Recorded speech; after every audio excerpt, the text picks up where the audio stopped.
tentang literasi bahasa Indonesia yang akan ada di UTBK 2023.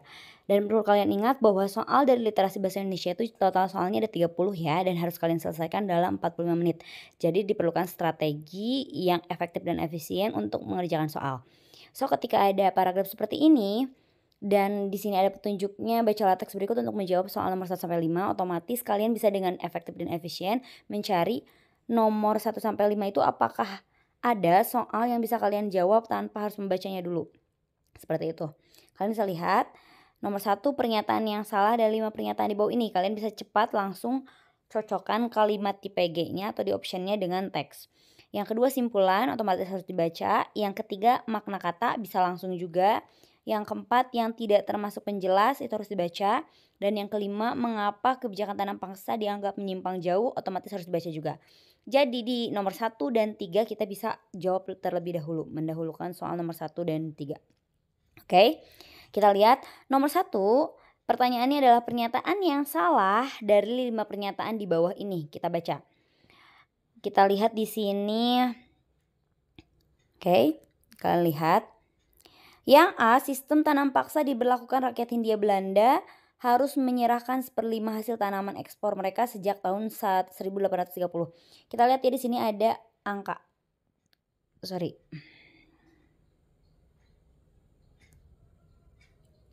Kita lihat di sini ada tahun. Kalau tahun kan fisiknya kelihatan banget ya, ada di paragraf 1 dan paragraf 2. Ternyata ada di sini. Kalimatnya sama persis jadi dia betul, sedangkan dicari yang salah ya. Yang B, rakyat Indonesia sangat menderita dengan adanya sistem tanam paksa. Kita lihat menderita ada nih. Berarti B betul, bukan jawabannya. Kita pindah ke C. Di C, kebijakan tanam paksa menyimpang jauh dan memberikan dampak buruk terhadap ekonomi dan kesejahteraan sosial rakyat Indonesia. Dampak buruk, menyimpang jauh. Nah, ada. Betul juga. Pindah ke D. Salah satu penyebab pemberlakuan sistem tanam paksa adalah kondisi keuangan pemerintah Belanda saat itu yang sedang berada di ujung tanduk. Ujung tanduk. Aha, ada. Sisanya E nih. Boleh langsung jawab? Boleh, tapi mending cek dulu. Sebelum dibubarkan 31 Desember, kita lihat nih 31 Desember ada di sini. Dibubarkan pada perusahaan merupakan sebelum. Tidak ada kata sebelum ya. Nah, ini yang membuat dia salah. Jadi ini dia jawabannya. Oke, kita lanjut ya. Sekarang kita masuk ke nomor 3 dulu. Di nomor 3 pertanyaannya makna kata implementasi pada teks di atas adalah. Ini tergolong mudah. Jadi jawabannya C. Oke. Sekarang karena ditanya simpulan, kita baca teksnya. Tapi ada cara cepat yang aku ingin kasih tahu sama kalian ya.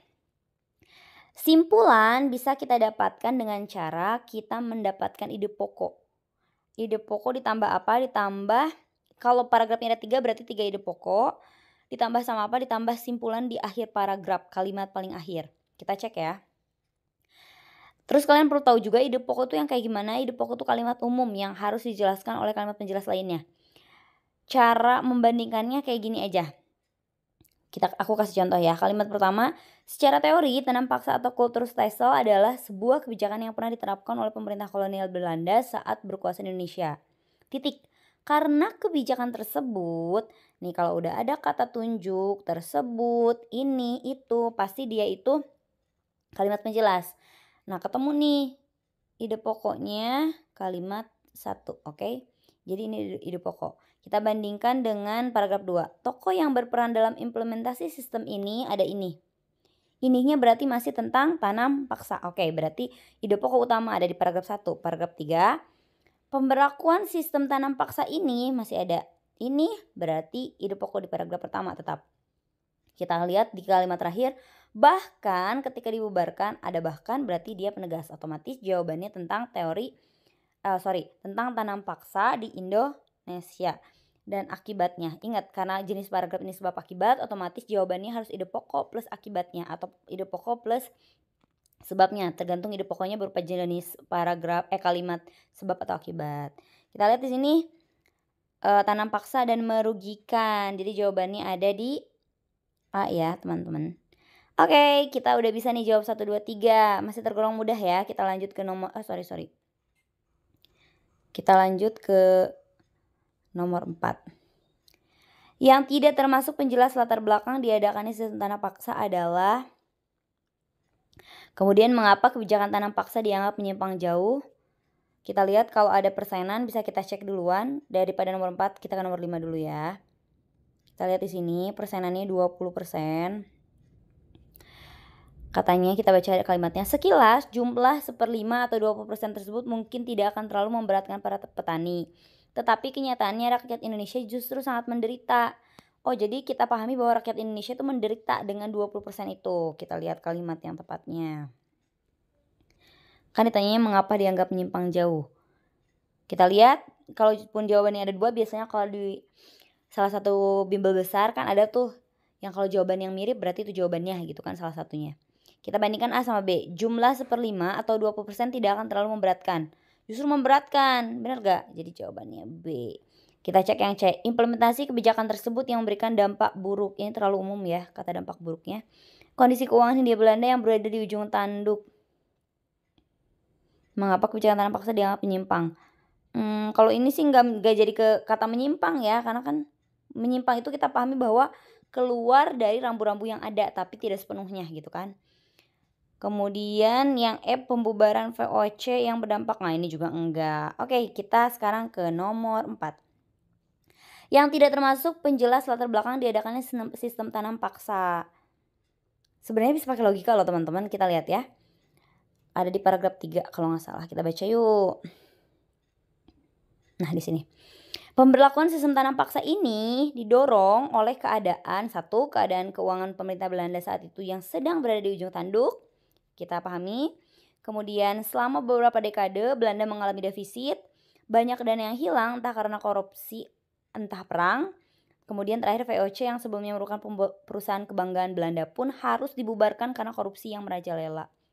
Bahkan pada saat dibubarkan, dia ngutang tuh 1.300 gulden. Oke, kita beralih ke pertanyaan nomor 4 ya. Yang tidak termasuk penjelas, yang tidak ya, pahami, yang tidak, jangan terkecoh. A, kondisi keuangan pemerintah Belanda saat itu sedang kritis, betul. Selama beberapa dekade defisit gimana ini? Sebentar ya.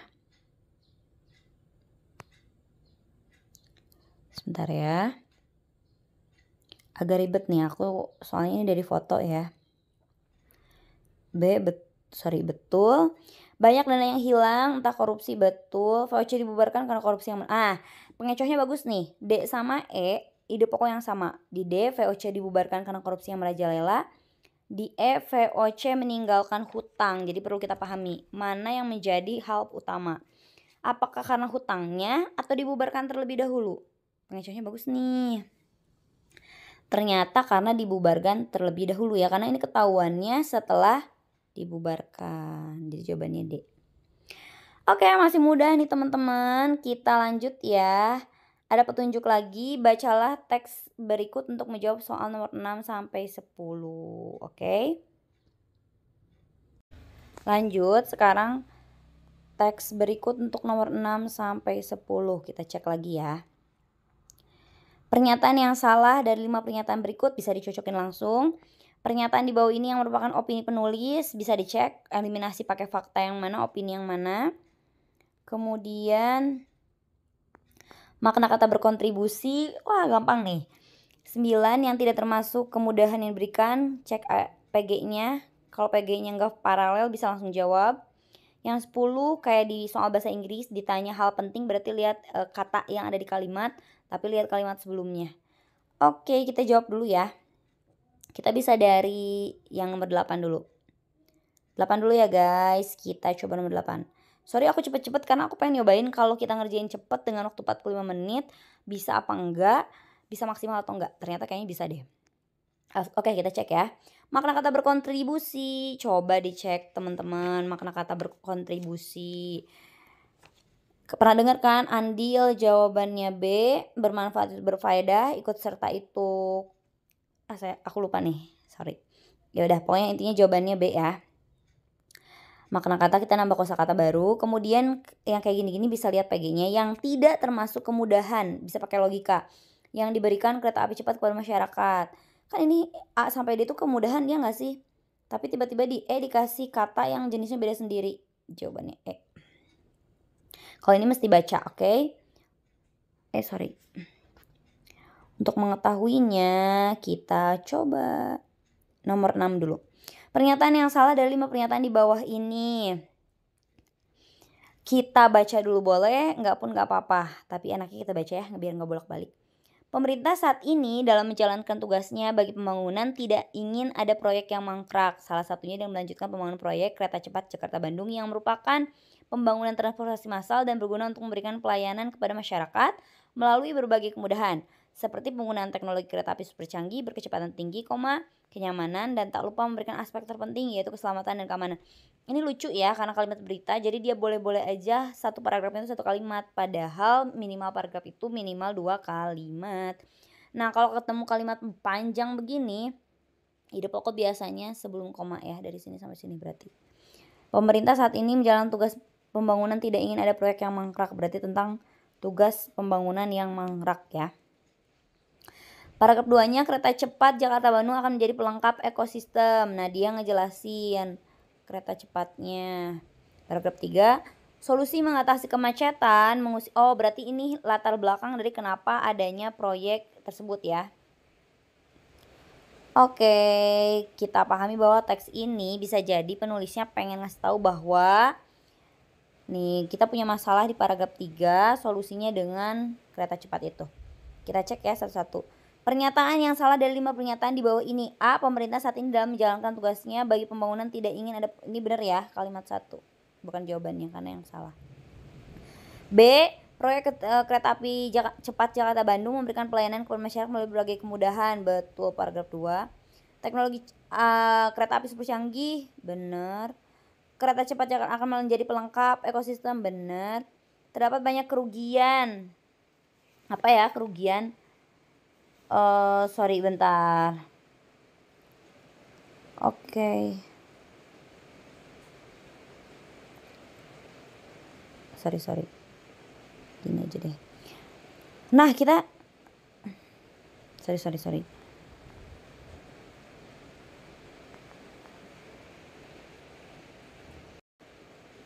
Oke lanjutan ya.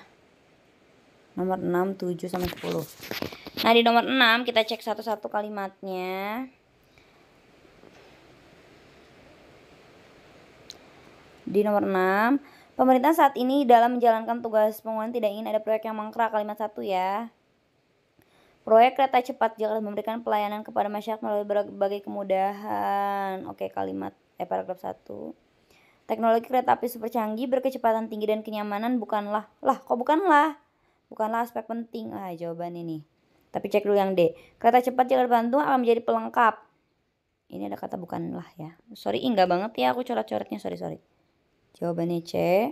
Ada kata bukanlah.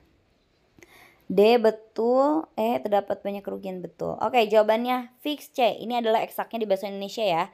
Nyocokin di paragraf otomatis harus teliti gitu aja. Nomor 7, pernyataan di bawah ini yang merupakan opini penulis. Tadi kita udah pahamin ya bahwa Oke, lanjut nomor 7, pernyataan di bawah ini yang merupakan opini penulis. Tadi kita udah tahu bahwa dengan kata lain ide pokoknya itu ada di paragraf 1 tentang pemerintah yang lagi bikin pembangunan dan mangkrak. Kemudian itu tuh penyebabnya karena kita itu kemacetan, pemborosan energi itu menjadi masalah kita gitu. Kenapa makanya harus ada kereta cepat gitu ya. Tapi kita bisa eliminasi dengan nyari kalimat yang berupa fakta. Lihat yang A. Pemerintah saat ini dalam menjalankan tugasnya, ada kata saat ini ya. Dalam menjalankan tugasnya bagi pemerintah tidak ingin ada proyek yang mangkrak. Ini adalah fakta. Bukan jawabannya. Karena ditanyanya opini gitu ya. Yang B, pembangunan proyek kereta cepat Jakarta-Bandung yang merupakan pembangunan transportasi massal dan berguna memberikan pelayanan kepada masyarakat melalui berbagai kemudahan. Ingat, di paragrafnya sebab akibat, otomatis jawabannya juga pasti sebab akibat ya. Jadi yang B kurang tepat, dia fakta, ada kata merupakan lagi ya. Kalau kalian pengen pembahasan bedain fakta opini secara terpisah, videonya komen aja di kolom komentar ya. Yang C, kereta cepat Jakarta-Bandung akan menjadi pelengkap ekosistem transportasi api melalui potensi pertumbuhan ekonomi baru di Indonesia. Ini opini, oke tandain. D. Solusi. Kenapa opini? Karena akan menjadi pelengkap ekosistem melalui potensi pertumbuhan ekonomi baru di Indonesia. Ini kan menjadi pelengkap itu kan kata sifat ya. Kalau kata sifat belum jelas itu berarti pasti opini. Nggak ada patokan benar salahnya. Solusi mengatasi kemacetan, mengurangi emisi karbon dan polusi menjadi hal yang perlu segera dilakukan. Sebab banget bener gak sih? Opini. Terdapat banyak kerugian yang dialami negara akibat kemacetan. Kalau ini fakta gitu ya. Sorry itu kan.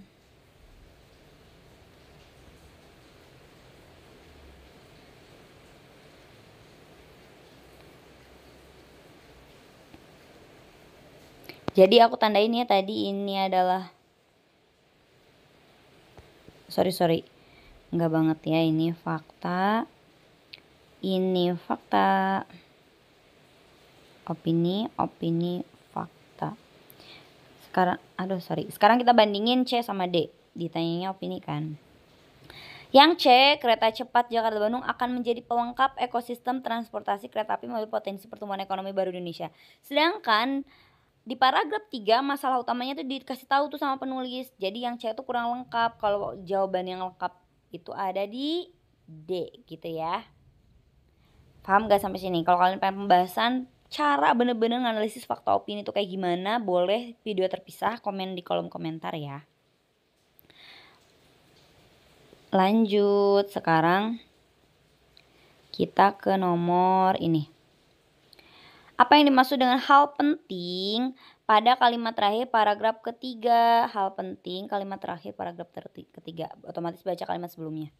Salah satu caranya adalah dengan memindahkan penggunaan kendaraan pribadi untuk beralih ke shipping atau transportasi massal menggunakan energi listrik atau energi terbarukan non fosil. Hal itu penting, mengingat hal itu penting berarti transportasi massal. Ya kan? Beralih ke transformasi massal. Oke, jawabannya D. Nggak pas di D-nya ya. Jawabannya D. Oke. Masih mudah, bener gak sih? Oke, abis ini kita lanjut ke teks baru untuk nomor 11 sampai 15. Ini dia teks untuk nomor 11 sampai 15. Dan ini menarik ya, jadi ada novel. Kalau novel biasanya menarik lah ya, seenggaknya ada hiburan. Dia ada teks narasi, ditanya tema, amanat, watak, kutipan, nilai yang dominan. Kalau menurut aku, saran kalau kalian ada teks tentang novel, usahakan jawabnya jangan ngacak.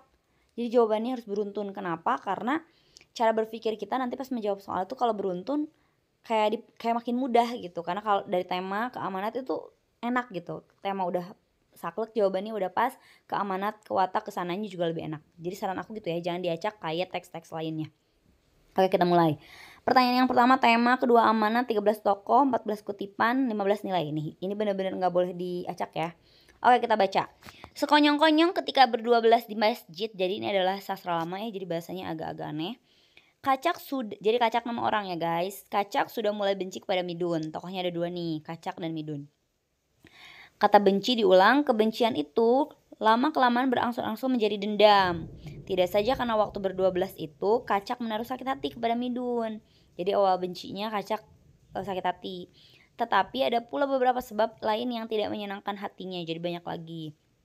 Pertama, Midun dikasihi orang kampung, dia tidak. Padahal ia kemenakan kandung Tuan Kularas. Kemenakan tuh kesayangan ya.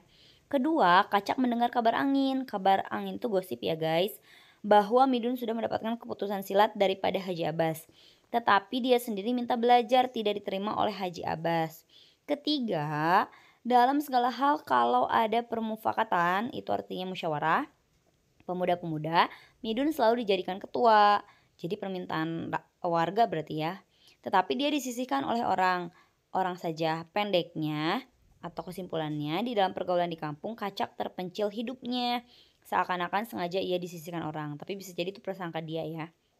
Paragraf 2. Oleh karena itu, pada pikiran Kacak tak dapat tiada sekaliannya itu perbuatan Midun semata-mata. Sesungguhnya jika tidak dipisahkan oleh orang dalam perkelahian di pasar itu, memang ia hendak menewaskan Midun benar-benar. Jadi saking bencinya mau ngebunuh si Midun. Kebencian dalam hatinya, lagi-lagi kata kebencian diulang ya. Kebencian dalam hatinya sudah mulai berkobar dan lagi karena mendengar kabar Midun pandai bersilat dan dia sudah paham pula dalam ilmu Starlak. Starlak itu ilmu magis gitu ya. Menimbulkan keinginan pula kepadanya hendak mencobakan ketangkasannya kepada Midun. Ngeri ya. Temanya nih kata benda semua. Kita langsung tahu gak sih? Benar gak sih? Kita akan tahu bahwa yang diulang-ulang itu adalah kata kebencian. Jadi jawabannya A.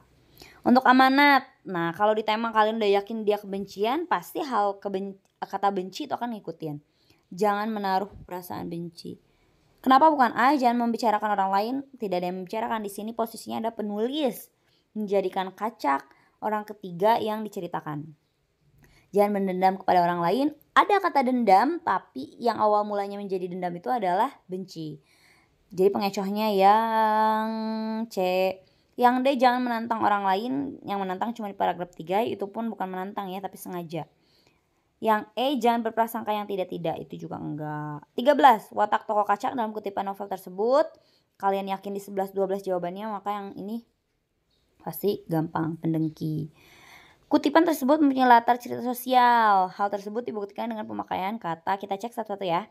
Sosial itu artinya bisa dilakukan individu atau banyak orang, tapi manfaatnya untuk banyak orang ya guys. Beda sama moral. Kalau moral bisa dilakukan individu atau banyak orang, tapi manfaatnya untuk individu atau diri sendiri. A, belajar silat, diri sendiri. Masjid, sosial ya. Kemenakan juga sosial, jadi A. Salah. Kampung, sosial. Permufakatan sosial. Ketua, sosial ya guys. Jadi satu orang tapi manfaat dia untuk banyak orang. Jadi jawabannya B. Aku langsung ke jawaban, tapi aku mau cek C, D, E. C, perkelahian itu bisa sosial, kebencian itu moral. Pasar sosial, jadi kebenciannya salah. D, orang-orang sosial, masjid sosial, ketua sosial. Tapi perlu diingat bahwa orang-orang tergantung kalimatnya. Orang-orang bisa jadi sosial, bisa jadi moral. Jadi jangan pilih yang masih abu-abu. Jadi D itu pengecohnya dan bagus banget. Yang E, kampungnya sosial, pasarnya sosial, kebenciannya moral. So jawabannya betul B gitu ya. Lanjut ke 15. Nilai yang dominan pada teks di atas adalah, tuh enak banget. 14 sudah kejawab. Pertanyaannya adalah sosial. Lawannya adalah moral. Kenapa? Karena dari awal temanya udah individu banget tuh. Individunya ke siapa? Ke kacak. Bener gak? Gampang ya? Oke, kita lanjut lagi. Oke, teks baru untuk apa ini namanya? Untuk 21 sampai 25. Teksnya pendek, tapi hati-hati kalau ketemu paragraf yang pendek atau cuplikannya pendek cuma satu paragraf. Pertanyaan 21, kalimat kesimpulan harus dibaca. 22, tujuan penulis harus dibaca.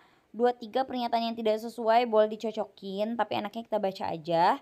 24, bukti bahwa dibaca, yang termasuk keunikan dibaca. Oke, kita baca ya. Kita fokus bacanya. Aku bacain ya. Banyuwangi mengalami perkembangan pesat dalam 2 tahun terakhir. Dari kota yang sayup-sayup terdengar, kini orang mulai membicarakan Banyuwangi sebagai kota tujuan. Sebab akibat ya, kita tandain.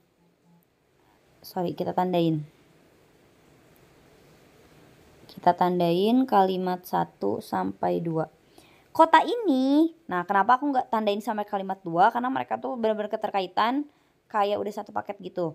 Kalimat ketiganya baru nggak perlu kita tandai, ada kata ini. Ininya nggak pas. Aku buletin. Ininya itu, inget ya, ini, itu, tersebut. Itu menunjukkan kata tunjuk yang pasti menjadi ciri bahwa kalimat tersebut adalah kalimat penjelas, oke? Jadi kita tahu bahwa kalimat itu bukan ide pokok. Salah satunya, iyanya juga tuh, itu masih keterkaitan. Otomatis kesininya pasti kalimat penjelas semua deh. Kemudian itu, wah enak nih, banyak kata tunjuk. Oke, kalau banyak kata tunjuk gini kita pasti yakin kalau ditanya kesimpulan, kalian ambil dari ide pokok aja plus kesimpulan di akhir paragraf. Tapi karena ini gak ada kesimpulan di akhir paragraf, cukup ide pokok aja. Ide pokoknya di kalimat 1 dan 2 ya. Kalimat simpulan dalam paragraf tersebut adalah Banyuwangi berkembang pesat dan menjadi kota tujuan gitu ya guys. Coba dipahami, aku pengen kalian baca dulu ya. Baca dulu supaya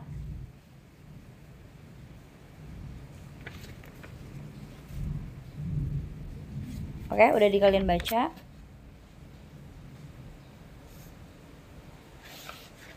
Kalau udah kalian baca, yakin ya jadi jawabannya A. Coba kenapa B enggak? B itu ke sejarah, kan nggak kurang nyambung. C itu kenapa? Karena diawali dengan kata budaya masyarakat. Padahal yang dibicarakan bukan budayanya dulu, tapi Banyuwanginya.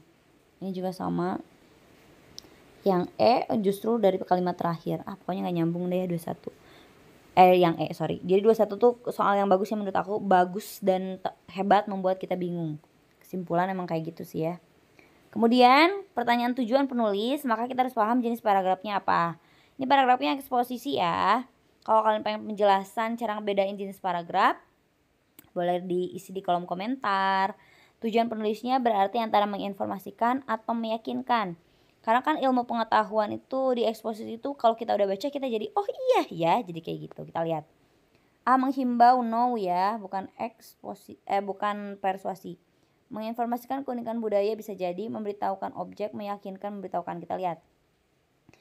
Yang B,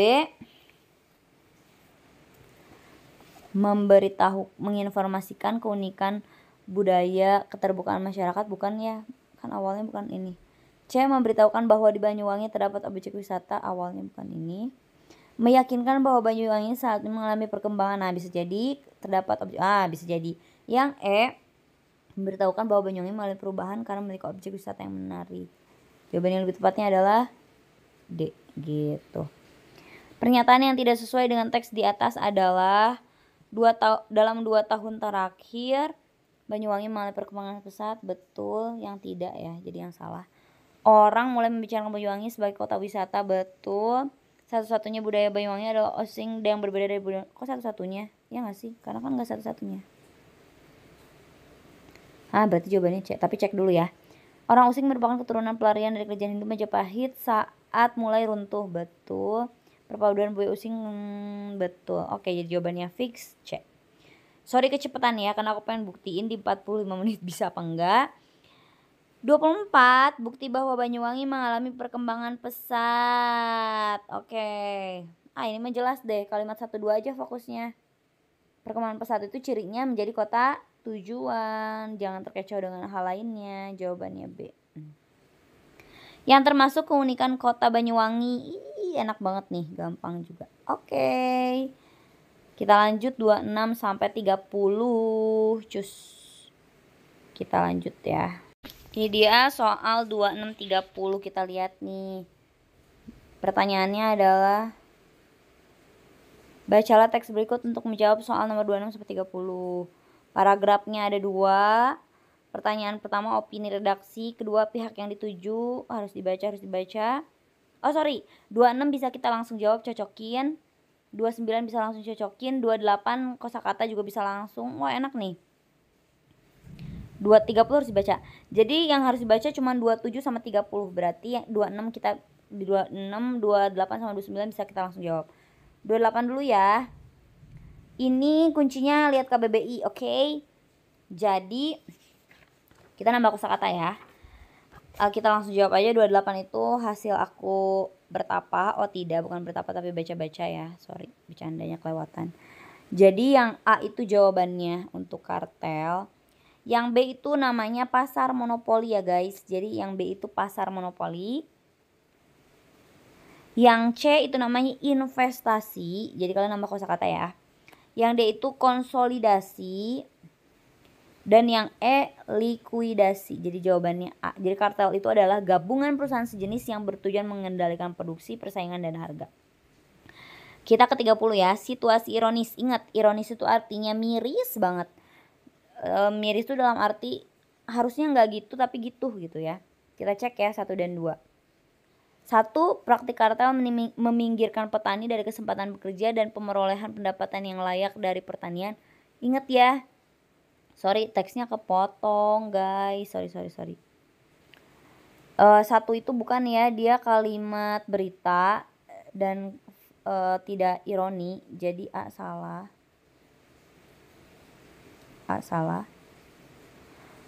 B 3 dan 4 kita cek 3. Undang-undang itu tuh ya. Undang-undang pasti fakta. Undang-undang. Oh sama 4, kita lihat 4-nya.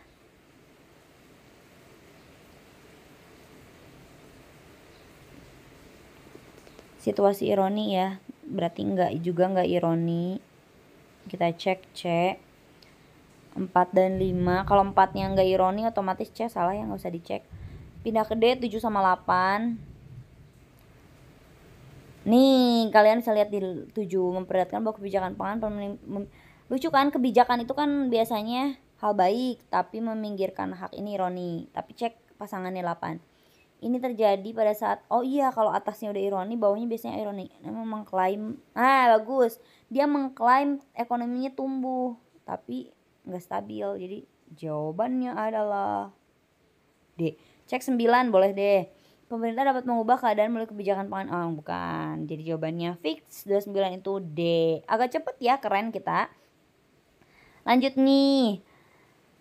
Opini redaksi pada tajuk rencana tersebut adalah, cek kalimat 1 tadi fakta ya, pengertian. Jadi kalau satunya fakta udah aja, jangan dijawab, pindah ke B. 3 sama 4, 3 tuh undang-undang pasti fakta. 5 sama 6. 5-nya opini, 6-nya kenyataan. Oh udah, 6-nya fakta. Pindah ke D.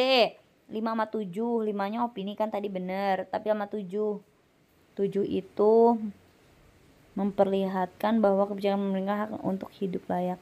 Oke, hidup layak kata sifat. Oke, berarti opini-opini, wah bisa nih kita tandain ya D. Tapi pindah dulu ke E. 7 sama 8, 7-nya opini, 8-nya ini terjadi pada saat, oh fakta, berarti fix jawabannya D, opini ketemu. Lanjut, pihak yang dituju. Ingat ya, pertanyaan tuh bisa yang dituju atau yang yang dibela gitu ya. Kalau yang dituju ini kayaknya kalau kebijakan pemerintah nggak sih? Pas ya, di paragraf 2 pun dia bilang pemerintah dapat. Otomatis jawabannya C. Oke, lanjut terakhir. Apa yang ditujukan dari masih adanya warga yang tidak dapat mengakses pangan bergizi? Nggak adil ya nggak sih? Wow. Oke.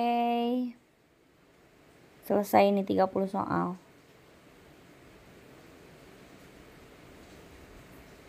Bentar.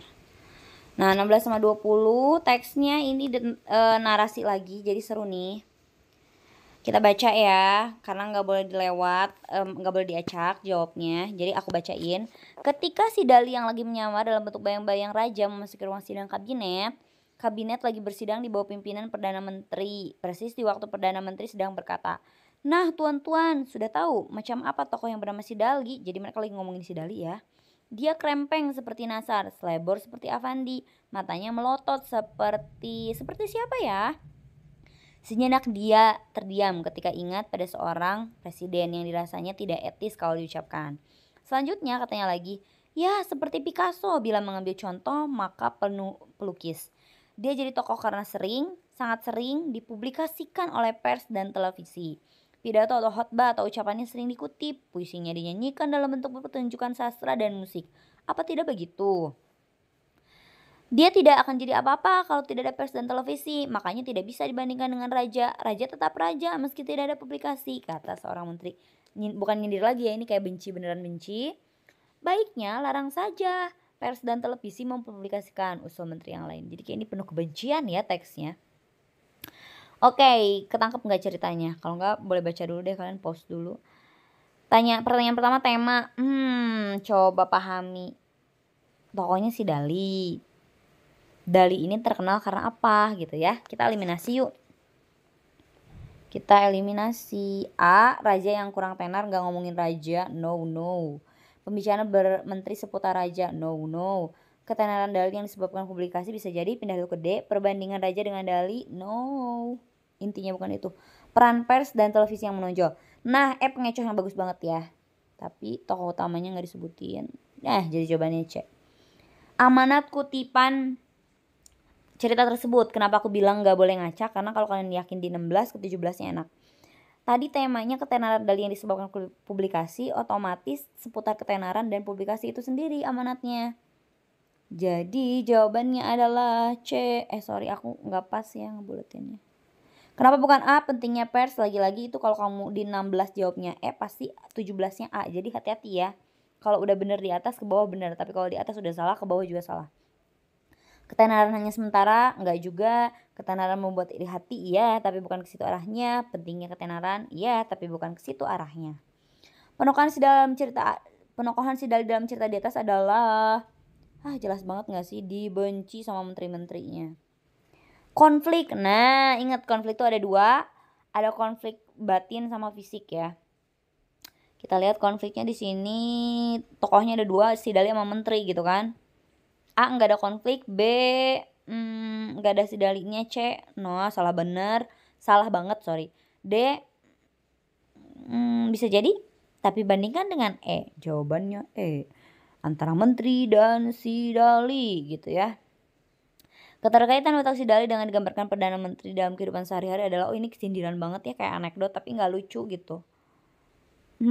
Coba deh kalian pahami. Aku pause dulu deh. Kalian pause dulu. Aku nggak ngomporin ya. Jawabannya adalah, coba jawaban kalian bener gak? Jawabannya C. Jadi A tuh penyamaran gak ke situ, B gak ke fisik, D bukan rakyat, justru si Dali itu gambaran pejabat. Bukan dari penampilan tapi dipublikasikan. Oke, kita lanjut lagi.